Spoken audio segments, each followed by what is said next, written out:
জীবন মৃত্যুর সন্ধিক্ষণে লালন সম্রাজ্ঞী ফরিদা পারভিন, দোয়া চেয়েছে পরিবার। সহকর্মীদের কাছে ক্ষমা চাইলেন সোহেল রানা।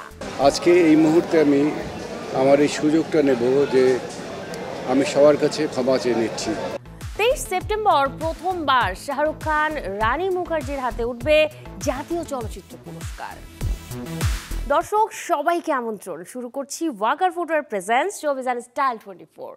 দেশ বিদেশের বিনোদনের নানা খবর সাথে নিয়ে আছি আমি শাহরিন জেবিন। জীবন মৃত্যুর সন্ধিক্ষণে লালন সম্রাজ্ঞী ফরিদা পারভিন চিকিৎসাধীন অবস্থায় শারীরিক অবস্থার অবনতি হওয়ায় লাইফ সাপোর্টে রাখা হয়েছে বরেণ্য এই শিল্পীকে। ইউনিভার্সাল মেডিকেল কলেজ হাসপাতালের ব্যবস্থাপনা পরিচালক ডক্টর আশিস কুমার চক্রবর্তী জানান, ফরিদা পারভিনের রক্তচাপ আশঙ্কাজনকভাবে কমে গেছে, পাশাপাশি বেড়েছে সংক্রমণ, এছাড়াও কিডনি জটিলতা তো আছেই। সব মিলিয়ে তার অবস্থা আশঙ্কাজনক। এদিকে ফরিদা পারভিনের স্বামী যন্ত্রসঙ্গীত শিল্পী গাজী আব্দুল হাকিম জানান, গত কয়েক মাসে 4 বার আইসিইউতে রেখে চিকিৎসা করাতে হয়েছে। এতে শরীর প্রচণ্ড দুর্বল হয়ে পড়েছে, যার কারণে উঠে দাঁড়ানোর মতো শক্তি পাচ্ছেন না তিনি। জানা গেছে, ফুসফুসের সমস্যা ছাড়াও ফরিদা পারভিন দীর্ঘদিন ধরে ডায়াবেটিস, উচ্চ রক্তচাপ, কিডনি ও থাইরয়েড জটিলতায় ভুগছেন। স্বাধীন বাংলাদেশের প্রথম মুক্তিযুদ্ধের ছবির প্রযোজক তিনি। রূপালী পর্দায় নিজের পরিচালনায় হাজির হয়েছিলেন মাসুদ রানা হয়ে। দর্শক বুঝতেই পারছেন বলছি সোহেল রানার কথা। শারীরিক অসুস্থতায় দীর্ঘদিন অভিনয় নেই তিনি। অনেকদিন পর এফডিসিতে এসে সহকর্মীদের স্মরণ করেছেন সোহেল রানা, সাথে চেয়েছেন ক্ষমা। ভালোবাসার মূল্য কত আমি কিছু জানি না। চলচ্চিত্রের মাসুদ রানা হয়ে বড় পর্দায় অভিষেক হয়েছিল সোহেল রানার। এরপর কেটেছে 5 দশকের বেশি সময়। অভিনয় করেছেন 3 শতাধিক সিনেমায়, করেছেন চলচ্চিত্র প্রযোজনা, পরিচালনাও।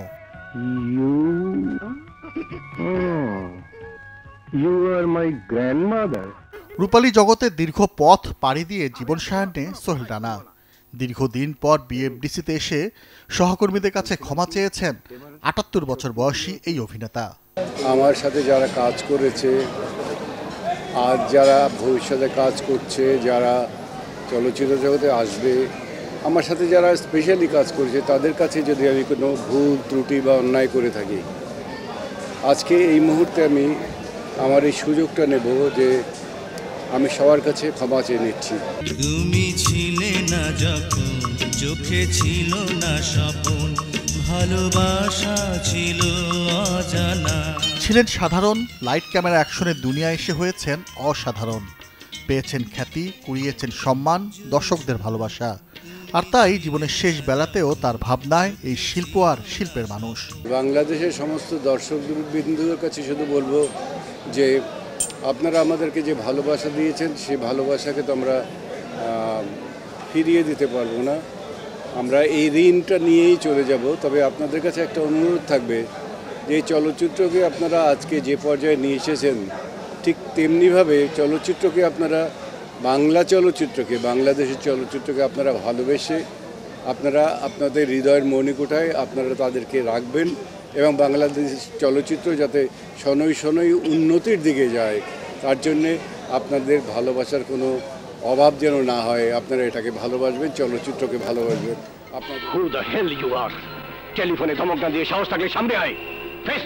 শারীরিক অসুস্থতায় অনেক দিন হলো অভিনয় নেই সোহেল রানা। বাসায় শুয়ে বসে সময় কাটলেও এই কিংবদন্তির হৃদয় জুড়ে আছে অভিনয় না করতে পারার আক্ষেপ। নাজমুল আলম রানা, চ্যানেল 24। 5 বছর পর দেশে ফিরেছেন অভিনেতা ওমর আয়াজ অনি। দেশে ফিরেই নতুন কাজে ব্যস্ত হয়েছেন এই শিল্পী। চ্যানেল 24-কে অনি জানান, জয়া নামের একটি চলচ্চিত্রের পাশাপাশি একটি ওয়েব সিরিজেও যুক্ত হয়েছেন তিনি। তুই বলতো যে তোর আর অবনীর ব্রেকআপের জন্য কি আমরা দায়ী? নাটকের এক সময়ের প্রিয় মুখ ওমর আয়াজ অনি দেশ থেকে দূরে ছিলেন, কিন্তু অভিনয় থেকে নয়, বিদেশের মাটিতেও কাজ করেছেন নাটক ও সিনেমায়। অস্ট্রেলিয়ায় ৭০ বছরের পুরনো স্ট অ্যান্ড সুইট ফেস্টিভ্যালে প্রথম বাংলাদেশি হিসেবে জায়গা করে নিয়েছিল তার দুটি নাটক। আমি সামথিং ব্লু নামে একটা থিয়েটার প্রোডাকশন করলাম, ওখানে আমি মেইন লিড ছিলাম। ওটা করার পরে সিনেমা করলাম, টপ সিনেমার একটা সিনেমা করলাম যেটাতে আমি লিড। আরেকটা সিনেমা করলাম যেটার নাম এই মুহূর্তে বলা যাবে না because of non disclosure agreement আছে। এরপরে বিজ্ঞাপন করলাম। শুধু বিদেশের মাটিতে নয়, বাংলাদেশের একটি ওয়েব ফিল্মেও দেখা যাবে এই অভিনেতাকে। পাশাপাশি দিলেন নতুন একটি সিনেমার খবর, যেটা অস্ট্রেলিয়ায় গিয়ে শুটিং হবে। ওটার এখানে কিছু অংশ শ্যুট হয়েছে। ওটার ডিরেক্টরের নাম হচ্ছে গোলাম মোস্তফা। শাহিন ভাইয়ের সাথে একটা কথা হচ্ছে একটা ওয়েব সিরিজ নিয়ে। মানে কি? বিদেশে থাকলেও পরিবার সহ দেশের মাটিতে থেতে হতে চান এই অভিনেতা। পুরোদমে অভিনয় করতে চান বাংলা সিনেমায়। আমি এখন থেকে আমাকে মনে হয় রেগুলার বাংলাদেশে দেখা যাবে, এবং কারণ আমি ওটাই চাচ্ছি যে আমি আমার জায়গাটায় যতটুকু কন্ট্রিবিউট করা যায় আমি চেষ্টা করব। সময় বদলেছে, পাল্টেছে নাটক ও সিনেমার প্রেক্ষাপট। তবে নাটক কিংবা সিনেমায় গল্পের সংকট আছে বলে জানান এই অভিনেতা। আমাদের গল্পের জায়গাটা এখনো আমরা আন্তর্জাতিক মানে পৌঁছতে পারিনি। আলী আফতাব, চ্যানেল 24, ঢাকা। আর্টিস্ট আছে, ডিরেক্টর আছে, কিন্তু আমাদের মনে এবারে জন্মদিনের শুভেচ্ছা জানাবো বাংলা সঙ্গীতের জনপ্রিয় এক শিল্পীকে, যার কণ্ঠে চলচ্চিত্রের গান হয়েছে সমৃদ্ধ। দর্শক, বলছি কনক চাঁপার কথা। আজ তার ৫৬তম জন্মদিন। ১৯৬৯ সালের ১১ সেপ্টেম্বর ঢাকার শান্তিবাগে জন্ম নেওয়া কনক চাঁপার ক্যারিয়ার শুরু ১৯৭৮ সালে টিভিতে। সে বছরই শিশু শিল্পী হিসেবে নাম লেখান নতুন কুড়ি প্রতিযোগিতায়, হন বিজয়ী। টানা ৩ বছর জাতীয় শিশু প্রতিযোগিতায় চ্যাম্পিয়নশিপ জিতে গড়েন ইতিহাস। প্রায় ৩ যুগের সঙ্গীত ক্যারিয়ারে ৩৫০০-এর বেশি গানে কণ্ঠ দিয়েছেন কনক চাঁপা। ২০০০ ছবিতে রয়েছে তার গান। প্রকাশিত হয়েছে প্রায় ৪০টি গানের অ্যালবাম। করেছেন ৪০০০-এর বেশি স্টেজ শো।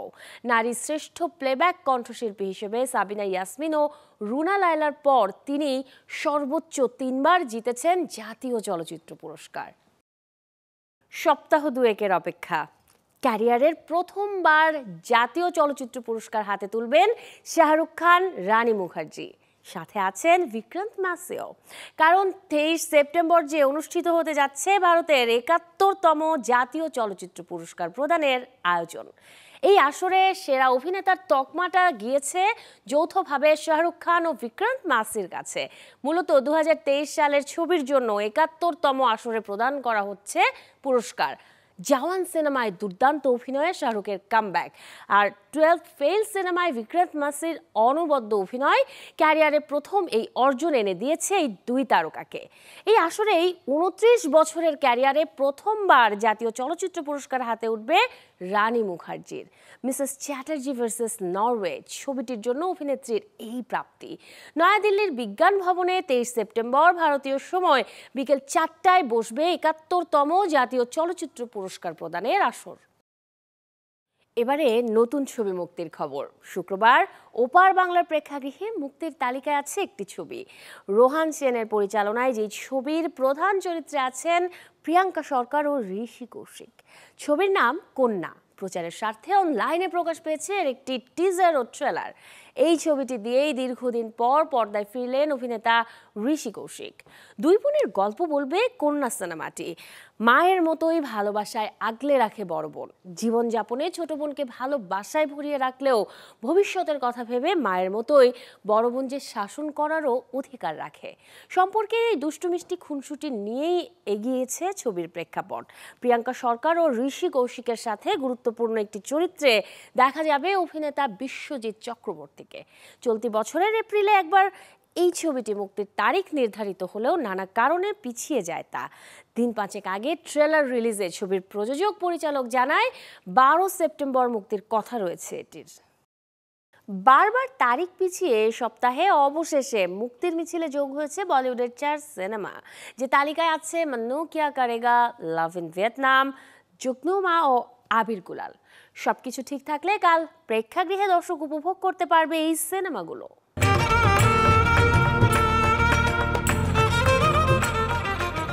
সম্প্রতি মুক্তি পেয়েছে দর্শকপ্রিয় অ্যাকশন সিনেমা বাঘি 4। 6 দিনেই যে সিনেমা আয় করেছে 40 কোটি টাকা। তাই তো এই সিনেমার দাপটে বলিউডে এ সপ্তাহে নেই কোনো হাই ভোল্টেজ ছবি।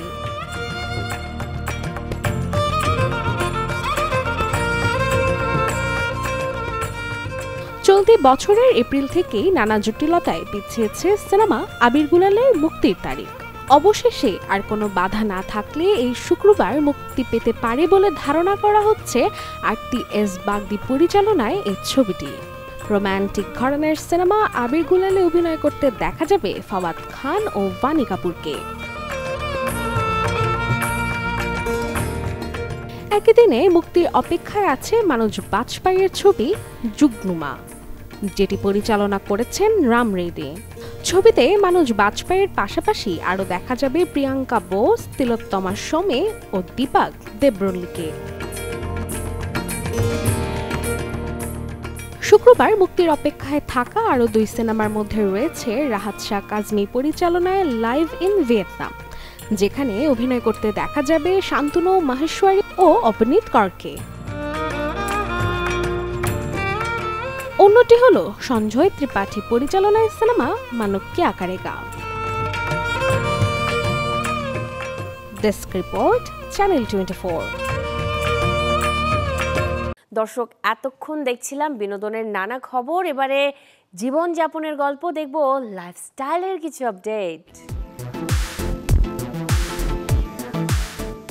যারা নিয়মিত ব্লগিং করেন কিংবা শুরু করেছেন ভিডিও ধারণের কাজ, আয়োজনটা তাদের জন্য।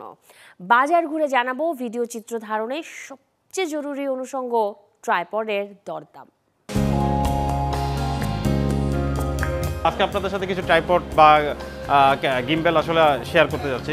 এখানে আমার কাছে কিছু ট্রাইপড দেখতেছেন, এগুলো হচ্ছে বিভিন্ন কাজের জন্য ব্যবহার করা হয়। যেমন হচ্ছে এই ধরনের ট্রাইপডগুলো আসলে হচ্ছে যারা অ্যাকশন ক্যামেরা ইউজ করে থাকেন তাদের জন্য আসলে বেশি প্রয়োজন। অনেক সময় দূর থেকে উপর থেকে আসলে বিভিন্ন ধরনের শ্যুট নেওয়ার ক্ষেত্রে সেক্ষেত্রে আপনারা চাইলে এই ধরনের ট্রাইপডগুলো ইউজ করতে পারেন। এগুলোর প্রাইস খুব একটা বেশি না, নর্মালি 1000 টাকা থেকে শুরু করে 1500-2000 টাকার মধ্যে আপনি আপনার মতো করে এই ধরনের ট্রাইপডগুলো নিয়ে নিতে পারবেন।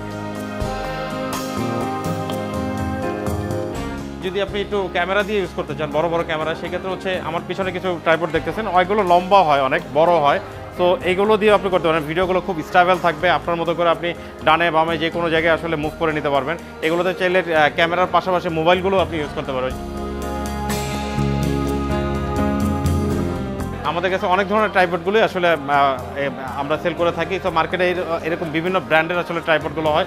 এগুলো আপনার নর্মালি 2000 টাকা থেকে স্টার্ট করে বা 1500 টাকা থেকে স্টার্ট করে 5000, 7000, 8000 টাকা পর্যন্ত হয়ে থাকে। আমরা একটা মোবাইলের ক্ষেত্রে যদি যাই, আমরা যে বিভিন্ন ধরনের ছোট থেকে বড় বিভিন্ন ধরনের সেলফি স্টিক আমরা ইউজ করে থাকি। এগুলো হচ্ছে সেলফি স্টিক, এগুলো কিন্তু আবার একটু ডিফারেন্ট আছে। যেমন হচ্ছে আপনি চাইলে ব্লুটুথ ইউজ করতে পারবেন এই ট্রাইপডগুলোতে। ব্লুটুথের রিমোট আছে, ধরুন আপনি রিমোটটা কারো কাছে রাখছেন, উনি চাইলে শ্যুট করতেছে, উনি এটার ফটো তুলতেছে, ভিডিও তুলতেছে, আপনি আপনার মতো করে চাইলে এই দূর থেকেই চাইলে এই ছবিগুলো ভিডিওগুলো আপনি চাইলে ক্যাপচার করতে পারবেন।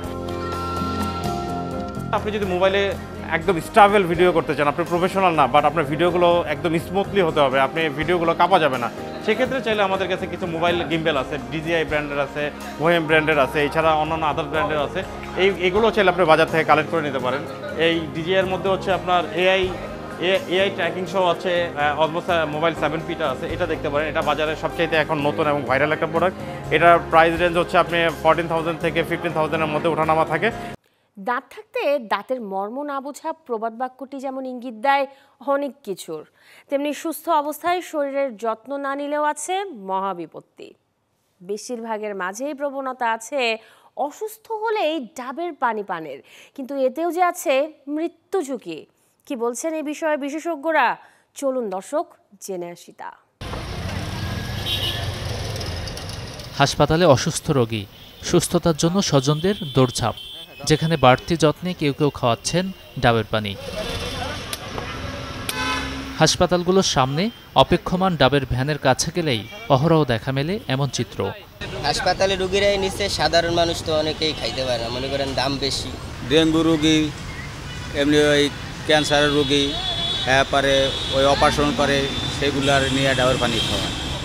অন্যদিকে কেউ বাবা চলতি পথে ক্লান্ত হয়ে ভিড় করেন ডাবের পানি খেতে। তবে সব ধরনের রোগীদের সুস্থতার জন্য কি নিরাপদ ডাবের পানি খাওয়া? ডাবে কিন্তু প্রচুর পরিমাণে এটা এনার্জেটিক একটা ফিল পাওয়া যায়। ওই ক্ষেত্রে দেখা যায় গরম ছাড়াও ন্যাচারাল টাইমেও আপনি ডাবের পানিটা পান করতে পারেন। ড্রিঙ্কস বা ওই যে কোকাকোলা যেগুলো আছে এগুলো সুগার পরিমাণটা বেশি থাকে, যার কারণে ওইগুলো অ্যাভয়েড করার চেষ্টা করি। মোটামুটি ক্লান্ত লাগলে টায়ার্ড লাগলে তখন হচ্ছে আমরা ডাবটাই খাই আর কি। একটা ডাব যখন নেই এই ডাবটা পুরোই খাই। এবার এটা কি সম্পূর্ণরূপে শরীরের জন্য উপকৃত না এ পুরাটা খাইলে কিছু অংশ ক্ষতি হবে সেটা কিন্তু আমাদের ধারণা নেই। অনেক ক্ষেত্রে দেখা যায় চিকিৎসক কিংবা পুষ্টিবিদের পরামর্শ না মেনেই অনেকেই রোগীদের খাওয়ান সুস্বাদু এই পানি। কিডনি হার্টের অসুখে ভুগছেন যারা, অনেকের ক্ষেত্রে তা হতে পারে মরণঘাতী। জ্বর হলে হয়তো ডাবের পানিটা আপনার জন্য ভালো হতে পারে, খেতে পারছেন না আপনি ডাবের পানি খেতে চাচ্ছেন সেটা আলাদা কথা। তো যদি একটা কিডনি পেশেন্ট খায়, কিডনি ছাড়াও অনেক কারণেই অনেক রকম পেশেন্টের পটাশিয়ামটা অনেক বেড়ে যেতে পারে। সো যদি তার পটাশিয়াম বেশি থাকে, হ্যাঁ, তখন যদি সে না জেনে তখন ডাবের পানিটা খায়, তাহলে যে মেডিকেশনটা তার কাজ করার কথা ছিল সেটা কিন্তু তার কাজ করবে না, বরং ওভারডোজের কারণে আরও হার্টের ইস্যু হতে পারে বা অন্য কোনো কমপ্লিকেশন হতে পারে। বিশেষজ্ঞদের পরামর্শ, যারা নিয়মিত ডাবের পানি খান শরীরের আদ্যপান্ত জেনেই তবে খাওয়া উচিত। পুরো একটি ডাব নাকি পরিমাণ মেপে খেতে হবে তাও জেনে নেওয়ার পরামর্শ তাদের। গাজী আনিস, চ্যানেল 24, ঢাকা। হিংস্রতা আর ভয়ের প্রতীক আমেরিকান অ্যালিগেটর, অথচ জার্মানির এক সার্কাস শিল্পীর কাছে এই প্রাণীটি কেবল শো পার্টনার নয় বরং পরিবারের সদস্য। ভয়ঙ্কর এই কুমির ফ্রাউ মেয়ার আর শিল্পী ক্রিস্টিয়ান কাউলিসের বন্ধুত্ব 40 বছরেরও বেশি সময় ধরে।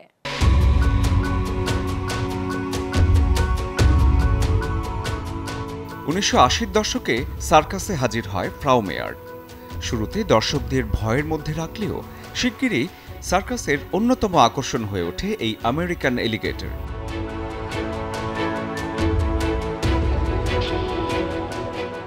শান্ত স্বভাবের এই কুমিরটির ওজন প্রায় 100 কেজি, লম্বায় 8 ফুট। অথচ প্রতি সপ্তাহে মাত্র একদিন মুরগি পেলেই নিশ্চিন্ত থাকে ফ্রাউ মেয়ার। শীতকালে তার খাবারের পরিমাণ আরও কমে যায়। জার্মান সার্কাস শিল্পী ক্রিস্টিয়ান কাউলিসের সাথেই ফ্রাউ মেয়ারের এমন বিরল বন্ধুত্ব। দুজনে মিলে সাঁতারও কাটেন নির্ভয়ে। ও আমাদের পরিবারের অন্য সবার মতোই, আমরা কখনই ভয় পাইনি, বরং ওর সাথে বিশ্বাস আর বন্ধুত্বই আমাদের সম্পর্ককে টেনে এত লম্বা করেছে। ও আমার ছোটবেলার খেলার সাথী। বন্দি অবস্থায় আমেরিকান এলিগেটররা 80 থেকে 100 বছর পর্যন্ত বাঁচতে পারে, তাই ফ্রাউ মেয়ারও দীর্ঘ জীবন পেতে পারে। কাউলিসের বাবা প্রাক্তন সার্কাস শিল্পী ক্লাউস কাউলিস বলছিলেন, আমি মাত্র 2 বছর বয়সে তাকে কিনে আনি, তারপর থেকে সে আমার পরিবারের সাথেই আছে। কুমিরটি কখনো আমাকে আক্রমণ করেনি। এই দেখুন আমার হাতের আঙুল। ভয়ঙ্কর হলেও অবিশ্বাস লাগে, এত বছর ধরেও মানুষ আর কুমির আছে একসাথে। 2016 সাল পর্যন্ত নিয়মিত সার্কাস মঞ্চ মাতিয়েছে ফ্রাউ মেয়ার। বয়স বাড়ায় এখন তার অখণ্ড অবসর। তবে মানুষের ভালোবাসায় নিশ্চিন্তে দিন কাটছে তার। ভয়ঙ্কর প্রাণীর সাথে মানুষের এমন বন্ধুত্ব পৃথিবীতে বিরল উদাহরণ, যা বেশ আলোচিত হয়েছে সবার মাঝে। শরীফুল হক, চ্যানেল 24। দর্শক, কাল জানিয়েছিলাম আইফোন 17 সিরিজের মডেল নিয়ে। আজ আপনাদের জানাবো অ্যাপেলের সদ্যই লঞ্চ হওয়া 17 সিরিজের কোন মডেল কিনতে কত টাকা গুনতে হবে তার আদ্যপান্ত। সদ্যই বাজারে এসেছে অ্যাপেলের আরেক নতুন চমক আইফোন 17। গ্যাজেট প্রেমীরা তাই হিসাব করছেন কত হতে পারে এই আইফোনের মূল্য। নতুন আইফোনের সবচেয়ে সাশ্রয়ী মডেলটির দাম $799, যা বাংলাদেশি টাকায় প্রায় 97,000 টাকার বেশি। এতে থাকছে 256 গিগাবাইট স্টোরেজ। আছে আরও 3টি variant, iPhone 17 Air, iPhone 17 Pro ও আইফোন 17 প্রো ম্যাক্স, যার মূল্য পড়বে যথাক্রমে 1,20,990 টাকা, 1,33,750 টাকা ও 1,35,510 টাকা। আইফোন 17-এ থাকছে একটি অভিনব ফ্রন্ট ক্যামেরা যার নাম সেন্টার স্টেজ, পাশাপাশি 48 মেগাপিক্সেলের দ্বৈত রিয়ার ক্যামেরার সিস্টেম ইউজারদের সেলফি তোলার অভিজ্ঞতাকে দেবে এক নতুন মাত্রা। 6.3 ইঞ্চি দৈর্ঘ্যের সুপার রেটিনা XDR ডিসপ্লের সাথে থাকছে 120 হার্জ পর্যন্ত রিফ্রেশ রেটের প্রো মোশন ফিচার, যা গেমারদের জন্য বিশেষ সুবিধাজনক একটি ফিচার। ফোনের টাচ স্ক্রিনে থাকা সিরামিক 2 ফিচার একে আগের তুলনায় 3 গুণ বেশি স্ক্র্যাচ নিরোধক করে তুলেছে, পাশাপাশি ব্যাটারির স্থায়িত্ব বাড়াতে এবং ফোনের আরও ভালো পারফরম্যান্স নিশ্চিত করতে এতে থাকছে অত্যাধুনিক A19 চিপ। বিল্ট ইন জলীয় বাষ্প নিরোধক ভ্যাপার চেম্বারের কারণে দীর্ঘ সময় ধরে ব্যবহার করলেও এর ব্যাটারি ফুরায় না বা এটি খুব বেশি গরম হয় না।